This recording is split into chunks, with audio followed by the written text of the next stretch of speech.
परी का जादुई साबुन। बहुत समय पहले की बात है। शीतलपुर नामक गांव में शिवराम और मंजू, दो बूढ़े पति पत्नी, अपने दो बच्चे सूरज और नीरज के साथ रहते थे। अपनी सारी जिंदगी उन्होंने जो भी कमाया सब अपने बच्चों की परवरिश में लगा दिया। अब उनके बुढ़ापे का सहारा उनके दो बेटे ही थे, लेकिन दोनों बेटे अपनी जिंदगी अपने अनुसार जीना चाहते थे। क्या माँ, रोज ये सूखी रोटी बना देती हो? मुझे नहीं खाना है। सूखी रोटी मेरे गले में फंस जाती है। बेटा, अब मेरे शरीर में इतनी ताकत नहीं रही, अब मुझसे काम नहीं होता। मैंने अपनी जिंदगी में जो भी कमाया वह तुम दोनों की परवरिश में लगा दिया है। दो जवान बेटे घर पर है, परंतु फिर भी बाप को काम करना पड़ रहा है। अरे कुछ तो शर्म करो तुम लोग, कुछ काम क्यों नहीं करते? अब हमसे खेती तो नहीं होगा, हम शहर जाकर ही कुछ नौकरी कर लेंगे। हाँ, वैसे भी आप लोगों के पास हमें देने के लिए कुछ भी नहीं है।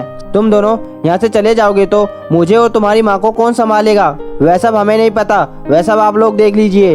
अगले दिन सूरज और नीरज घर से सारा पैसा लेकर शहर चले जाते हैं और अब शिवराम और मंजू दोनों घर में अकेले रह जाते हैं। उनके पास बस एक वक्त का खाना रह जाता है। सुनिए, घर में सिर्फ एक टाइम का खाना बचा है। आप जंगल से जाकर कुछ लकड़ियाँ ला दीजिए, हम लोग नमक और चावल खा लेंगे।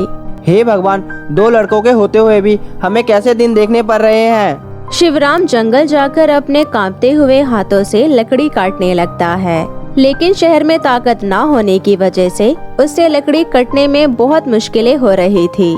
तभी शिवराम को किसी जानवर के बच्चे के चिल्लाने की आवाज आई। अरे, यह किसी जानवर की बच्चे की आवाज लग रही है।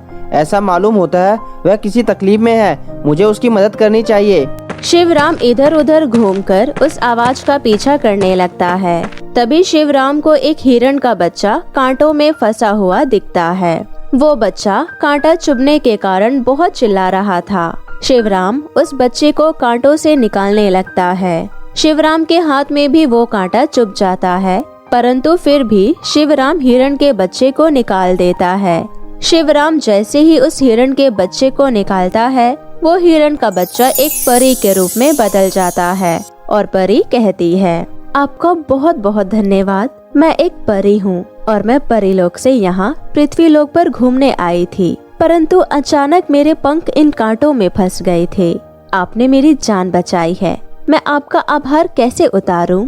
नहीं, इसकी कोई जरूरत नहीं है। जब अपने ही साथ छोड़ जाते हैं तो किसी और से क्या मदद लेना। मैं तुम्हें एक जादुई साबुन दे रही हूँ, क्या पता ये आपके कुछ काम आ जाए। परी वो साबुन उस बूढ़े आदमी को दे देती है और वहाँ से चली जाती है। शिवराम वो साबुन लेकर अपने घर चला जाता है और थोड़ी देर में घर पहुँच जाता है। अरे, ये आपके कपड़े गंदे कैसे हो गए? अरे वह कुछ नहीं, हिरन के बच्चों को बचाते बचाते मेरे कपड़े गंदे हो गए। परंतु ये साबुन तो बहुत बड़ा है, मैं इसके 4 टुकड़े कर देती हूँ, बाद में काम आएगा।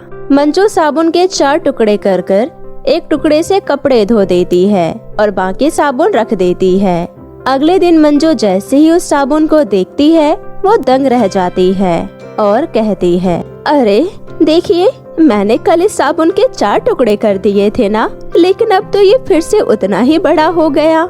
अच्छा, तो यह है इस साबुन का जादू। क्यों ना हम जादुई साबुन का व्यापार कर ले, इससे हमारी कमाई भी हो जाएगी और हमारा बुढ़ापा भी कट जाएगा। शिवराम और मंजू उस साबुन के टुकड़े कर उसे बाजार में बेचने लगते हैं, जिससे उनकी अच्छी कमाई होने लगती है। ये बात सूरज और नीरज को पता लगती है। ये सुनकर दोनों गांव वापस आ जाते हैं। हमें माफ कर दीजिए, हमसे बहुत बड़ी गलती हो गई। अब हम यहीं रहकर आप दोनों की सेवा करेंगे और कामों में भी हाथ बढ़ाएंगे। अरे, मेरा सब कुछ तो तुम दोनों का ही तो है।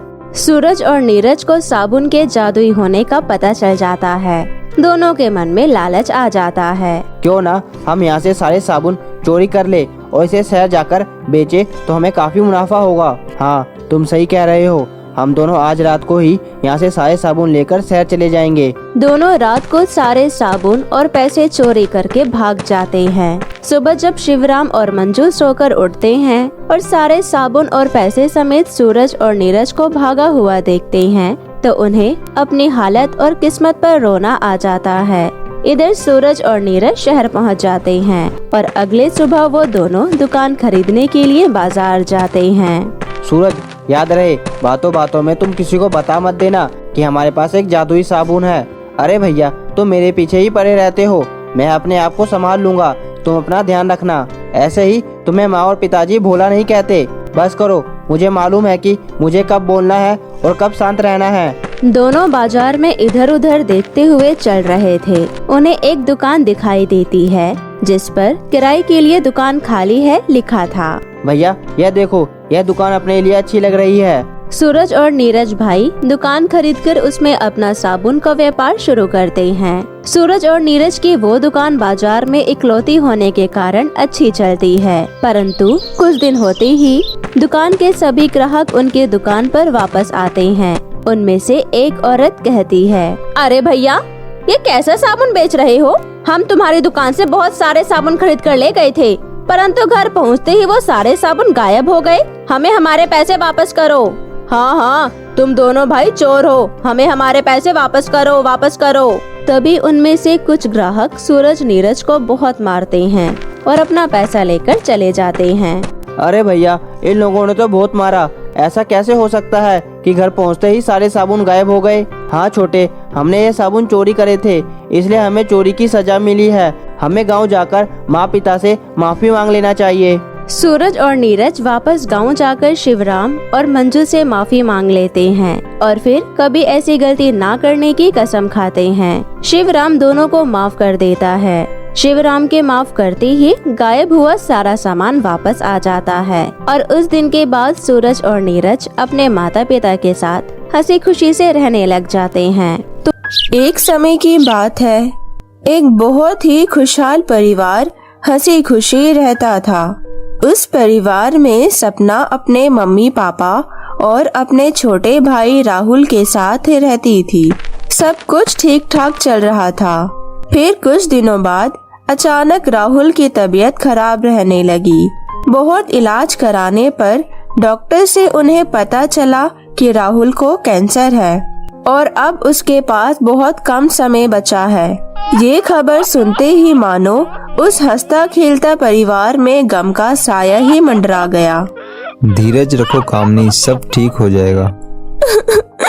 कैसे सब ठीक हो जाएगा जी?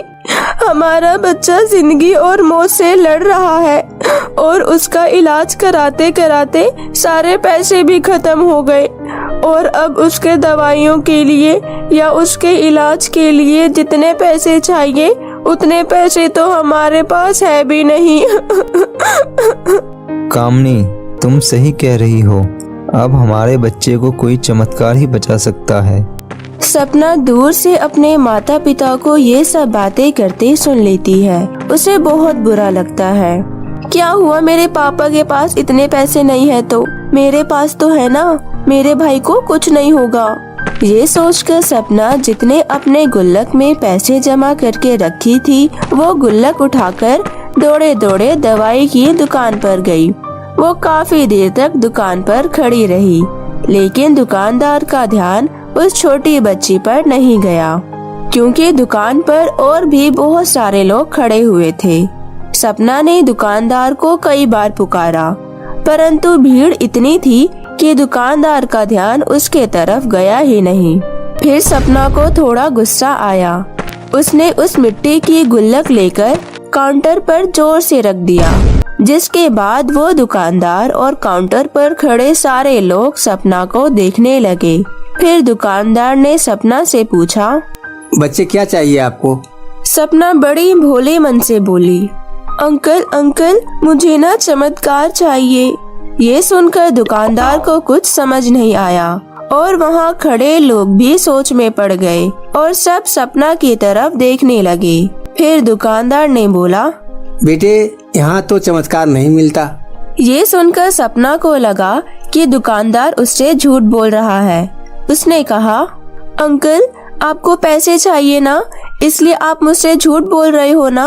अंकल इस गुल्लक में बहुत पैसे हैं, बताओ आपको कितने पैसे चाहिए, पर मैं आज यहाँ से चमत्कार लेकर ही जाऊंगी। ये सुनकर सभी बड़े आश्चर्य हुए।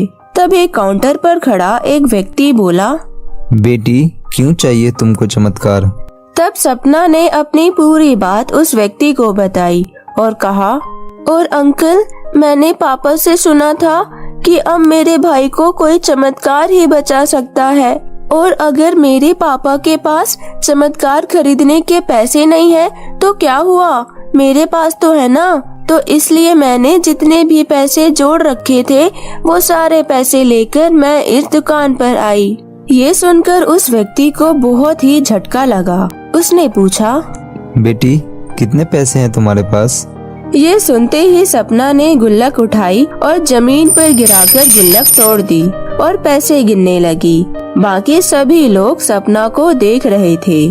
फिर थोड़ी देर बाद सपना ने वो सारे पैसे इकट्ठा करके अपने हाथों में लिया और कहा, अंकल, मेरे पास पूरे 21 रुपए हैं। ये सुनकर वो व्यक्ति थोड़ा सा मुस्कुराया और बोला, अरे बेटा, तुम्हारे पास तो पूरे पैसे हैं, इतने का ही तो आता है चमत्कार। ये सुनकर सपना बहुत ही ज्यादा खुश हो गई और बोली, अंकल, चलो मैं आपको अपने पापा से मिलवाती हूँ। पापा आपसे मिलकर बहुत खुश होंगे। ये बोलकर सपना उस व्यक्ति को अपने घर ले गई। बाद में पता चला कि वो व्यक्ति कोई आम व्यक्ति नहीं था, बल्कि एक बहुत बड़ा डॉक्टर था। उसने सिर्फ 21 रुपए में उसके भाई राहुल का ट्रीटमेंट किया और कुछ दिनों में राहुल बिल्कुल ठीक होकर वापस घर आ गया। राहुल के ठीक हो जाने पर उनके घरों में खुशियाँ फिर से लौट आई। फिर कुछ दिनों बाद सपना अपने माता पिता और भाई के साथ बैठकर बातें कर रही थी। तब कामिनी ने दिनेश से पूछा, अरे अब तो बता दो जी, आखिर ये चमत्कार आपने किया कैसे?